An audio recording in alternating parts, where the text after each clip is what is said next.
یہ آپ نے کس بنیاد پر کہا کہ فرشتے سنتے ہیں آواز کو؟ حدیث کے جو الفاظ ہیں زید بھائی وہ حدیث بھی لگا دینا،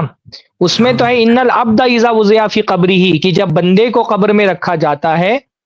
وَيَرْجِعُ أَصْحَابُهُ، اور اس کے ساتھی واپس لوٹتے ہیں، تو یہ فرشتوں کے ساتھی واپس لوٹتے ہیں۔ ہاں دیکھیے اس میں کیا ہے، العبد اذا وضع فی قبرہ، بندے کو جب اس کے قبر میں رکھا جاتا ہے، وَتُوَلِّيَ وَذَهَبَ أَصْحَابُهُ، اور اس کے اصحاب لوٹ جاتے ہیں، حتی انہو لیسمع قرع نعالہم، یہاں تک کہ وہ ان کے جوتوں کی آواز سنتا ہے۔ تو یہ تو بندے کی بات ہو رہی ہے نا، سب سے پہلا لفظ العبدی ہے، اصحابہ کی ضمیر اس کی طرف لوٹ رہی ہے، تو یسمع قرع نعالہم کے الفاظ یہ فرشتوں کے لیے کیسے ہو سکتے ہیں بھائی؟ یسمع وہ سنتا ہے، قرع نعالہم ان کے قدموں کی آواز، اس میں فرشتوں کا تو ذکر ہی نہیں آ رہا ہے کہیں پر۔ اچھا فرشتے سنتے ہیں، اس میں کمال کون سا ہے بھائی؟ فرشتے تو سنیں گے ہی نا، فرشتے تو سن ہی سکتے ہیں، اس میں کیا کمال ہے؟ اصل بات یہ ہے کہ اللہ کے رسول بتا رہے ہیں کہ جو دفن ہو گیا ہے اس کو سنائی دیتا ہے کہ اب مجھے لوگ چھوڑ کر کے جا رہے ہیں۔ قدموں کی آواز سننے کا مقصد کیا ہے کہ جو لوگ مجھے دفنانے کے لیے آئے تھے اب وہ قبر پر میرے پاس رہنے والے نہیں ہیں، یہاں سے میں تنہا ہو جاؤں گا، اور میرے جو ساتھی آئے تھے مجھ کو دفنانے کے لیے اب مجھے قبر میں تنہا چھوڑ کر کے جا رہے ہیں۔ تو اس میں تو فرشتے کا کہیں پر گنجائش ہی نہیں موجود ہے کہ ترجمہ فرشتوں سے کیا جائے۔ ارے فرشتے تو بڑی مخلوق ہیں بعض حوالوں سے، تو انسان بھی سنتا ہے، جب وہ جانور بھی سنتا ہے، بکری باندھی ہوئی ہے اور لوگ جا رہے ہیں تو جوتی کی آواز جو بکریاں بھی سنتی ہیں، پرندے بھی سنتے ہیں، انسان بھی سنتے ہیں، تو اس میں فرشتوں کی کیا خصوصیت رہ گئی بھائی؟ اور وہ تو بعض حوالوں سے الگ طرح کی مخلوق ہے، وہ تو اور ہی زیادہ سنیں گے، تو ان کے سننے سنانے کوئی مقصد نہیں رہ جاتا ہے۔ جی جی شیخ صاحب، وہ بھائی اس میں یہ بولے اگر اس کو ہم ظاہری طور پہ لیے تو یہ قرآن کے خلاف ہو جاتا ہے، کہ قرآن میں انک لا تسمیع الموتیٰ کیسے آتا ہے۔ قرآن کے خلاف؟ تو نہیں قرآن کے خلاف وہی پھر سوال آ گیا وہی کہ ہم نے جب پیش کیا آپ کو کہ اللہ کے رسول نے بدر والوں سے جب خطاب کیا جو اس میں مارے گئے تھے کفار، تو وہ بھی کیا قرآن کے خلاف ہے؟ قرآن میں تو کچھ عام اور کچھ خاص بھائی ہوتا ہے، ہر کچھ چیز چیزوں کا قرآن کے استثناء ہوتا خلاف ہے۔ نہیں ہوتی ہے، کبھی کبھی ہوتا ہے کہ قرآن مجید میں ایک بات عام بیان کی گئی ہوتی ہے اور پھر اس کے کچھ استثناءات نقل ہو جاتے ہیں حدیث کے اندر۔ حدیث قرآن کے عام کا استثناء کر سکتی ہے، جیسے قرآن مجید میں اللہ تعالیٰ نے بتایا نا کہ مردہ کھانا حرام ہے، تو کیا آپ مچھلی کو بھی ذبح کر کے کھاتے ہیں؟ جی ہاں، کھاتے، جی نہیں زبان نہیں مچھلی کرتے، ذبح بسم کر کے کھاتے ہیں بسم اللہ بول کر کے کھا نہیں لیتے ہیں نا، تو بسم اللہ قرآن مجید میں یہ ہے کہ قرآن میں تو اللہ نے فرمایا حرمت علیکم المیتہ، کہ مردار تم پر حرام ہے، حدیث میں تخصیص آ گئی اس کو۔ تخصیص ہے۔ تو جیسے وہ آپ کہہ رہے ہیں نا کہ قرآن کے عموم کی حدیث تخصیص کرتی ہے، ویسے یہاں پر بھی قرآن کا عام حکم ہے کہ آپ میت کو نہیں سنا سکتے۔ پھر حدیث میں ان خاص حالات کا ذکر آیا ہے جب میت سن لیتی ہے، جیسے شعبان بھائی نے بتایا کہ بدر کے کنویں میں جب پھینکا گیا مشرکین کی لاشوں کو، تو اللہ کے رسول نے سنایا، اور اللہ کے رسول نے کہا حضرت عمر سے کہ تم سے زیادہ سن رہے ہیں اس وقت یہ لوگ۔ تو عام حکم یہی ہے کہ آپ میت کو نہیں سنا سکتے، خاص صورتحال یہ ہے کہ کبھی کبھی میت سنتی ہے، اس میں سے ایک جو صورت ہے وہ اس حدیث کے اندر بیان ہوئی کہ لوٹنے والوں کی آواز، جوتوں کی آواز سن لیتے ہیں۔ حدیث میں اس لیے یہ نہیں آیا کہ ان کی گفتگو کی آواز سنتے ہیں، بس اتنی بات تھی کہ جوتوں کی آواز وہ اللہ تعالیٰ سنا دیتا ہے، یہ بتانے کے لیے سناتا ہے کہ دیکھو جو تم کو دفنانے کے لیے آئے تھے وہ بھی لوٹ گئے، اور اس قبر میں تم کو تنہا رہنا، یہاں کوئی تمہارے ساتھ آنے والا نہیں ہے، تم کو خود اپنے عمل کا اللہ تعالیٰ کے حساب دینا ہے، اس لیے جوتوں کی آواز سنائی جاتی ہے۔ اور اس لیے ذکر بھی کیا رسول اللہ نے کہ ہم میں سے ہر کوئی عبرت بھی پکڑے گی، دیکھو جو بھی آتا ہے تم کو دفنانے کے لیے وہ واپس چلا جاتا ہے، جیسا رسول اللہ نے فرمایا کہ آدمی جب قبر پر آتا ہے تو تین چیزیں اس کے ساتھ آتی ہیں، اور دو لوٹ جاتی ہیں اور ایک باقی رہتا ہے، اس کا مال آتا ہے، اس کے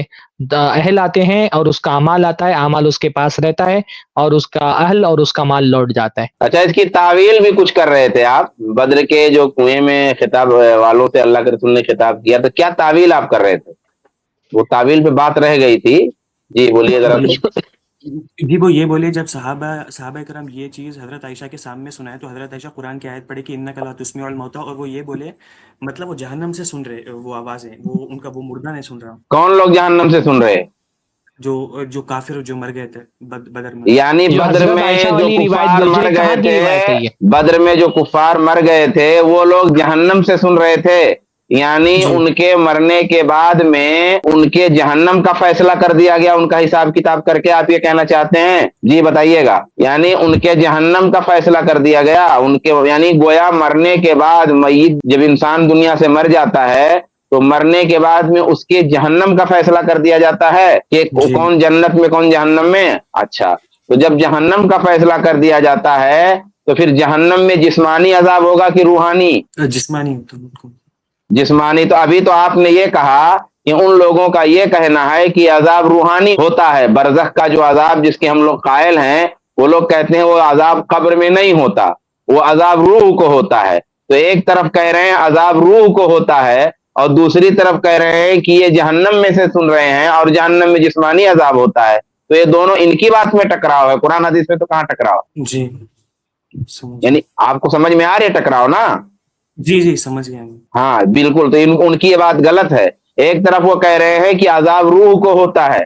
قبر میں عذاب نہیں ہوتا، قبر میں عذاب مانیں گے تو جسم کو بھی عذاب ماننا پڑے گا۔ دوسری طرف وہ کہتے ہیں کہ بدر کے کنویں میں جن لوگوں سے خطاب تھا وہ لوگوں جہنم سے سن رہے تھے اور جہنم میں جسمانی عذاب ہوتا ہے، تو ان کی بات میں وہ ٹکراؤ ہے۔ تو یہ بالکل غلط بات ہے۔ ایسے ہی آپ نے فرعونیوں کی مثال دی تھی، فرعونیوں کے لیے بھی یہ بات نہیں ہے، کیونکہ فیصلہ جنت اور جہنم کا مرنے کے فوراً بعد نہیں ہوتا۔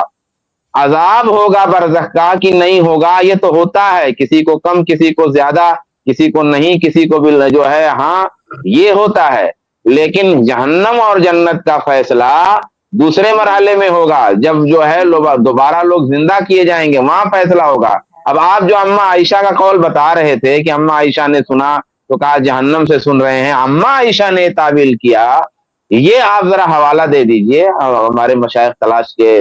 اس کو لائیں گے، آپ خالی حوالہ دے دیجئے کہ بات کدھر موجود ہے۔ اگر حضرت عائشہ نے اللہ کے رسول صلی اللہ علیہ وسلم حضرت ابن عمر کی اس حدیث کی تعویل بھی کی ہے تو بھی ضروری تھوڑی کہ ان کی تعویل صحیح ہو۔ جب ایک صریح نص موجود ہے اور اللہ کے رسول صلی اللہ علیہ وسلم نے باقاعدہ یہ بات کہی کہ اللہ تعالیٰ تم سے زیادہ سن رہا ہے، تو ہم جب تک کہ اس لفظ کو اس کے حقیقی معنی پر محمول کرنے کے لیے کوئی رکاوٹ نہیں ہوگی، اس کو اس کے حقیقی معنی پر محمول کریں گے۔ اگر حضرت عائشہ نے اس کی تعویل بھی کی تو ہر تعویل تھوڑی صحابی کی قابل قبول ہوتی، جبکہ مقابل میں جو دوسرے صحابہ ہیں، خود حضرت عمر ہے، ابن عمر ہے، وہ یہ بات مان رہے ہیں کہ اس وقت وہ سن رہے تھے۔ تو اگر ابن عمر کی اس بات کی حضرت عائشہ نے قرآن کی آیت کی وجہ سے تعویل کی کہ وہاں اللہ کے رسول صلی اللہ علیہ وسلم کا سنانے کا یہ مطلب تھا، تو بھی وہ تعویل ہر صحابی کی ہر تعویل تھوڑی قبول کی جاتی ہے، خاص طور پہ جب یہاں مقابلے میں نص بھی ہے اور خود دوسرے صحابہ بھی موجود ہے کہ وہ سن رہے تھے۔ اور یہ ناممکن بھی نہیں ہے، جیسا کہ دوسری حدیثوں سے یہ بات پتہ چل رہی ہے کہ اللہ کے نبی صلی اللہ علیہ وسلم نے بتایا کہ بعض حالات میں میت سن لیتا ہے، جیسے قرآن علیہم والے الفاظ سے بھی سمجھ میں آ رہا ہے کہ کچھ چیزیں میت سن سکتا ہے۔ تو جب یہ بات ثابت ہو گئی کہ کچھ چیزیں میت سن سکتی ہے تو اس حدیث کو بھی اس کے اصل میں ماننے میں ہم کو کوئی چیز مانے نہیں ہے۔ حضرت عائشہ نے اس لیے نہیں مانا کیونکہ ان کو قرآن کی آیت کی وجہ سے ان کا یہ ماننا تھا کہ کچھ بھی نہیں سن سکتا ہے، پر جب دوسری روایتیں اور بھی صراحت کے ساتھ موجود ہے کہ میت کچھ چیزیں سن سکتا ہے تو بدر والوں کے سننے کے بارے میں بھی ہم کو ماننے میں کوئی حرج کی بات نہیں ہونی چاہیے، اور ابن عمر بھی وہ بات مان ہی رہے ہیں، حضرت عمر بھی وہ بات مان رہے ہیں۔ السلام علیکم ورحمۃ اللہ وبرکاتہ۔ کیا آپ کو پتا ہے آئی پلس ٹی وی کے جو مختلف پروگرامز آپ تک پہنچتے ہیں، دینی programmes, Islamic programmes, research programmes, علمی پروگرامز، یہ سارے پروگرامز کو آپ تک پہنچانے میں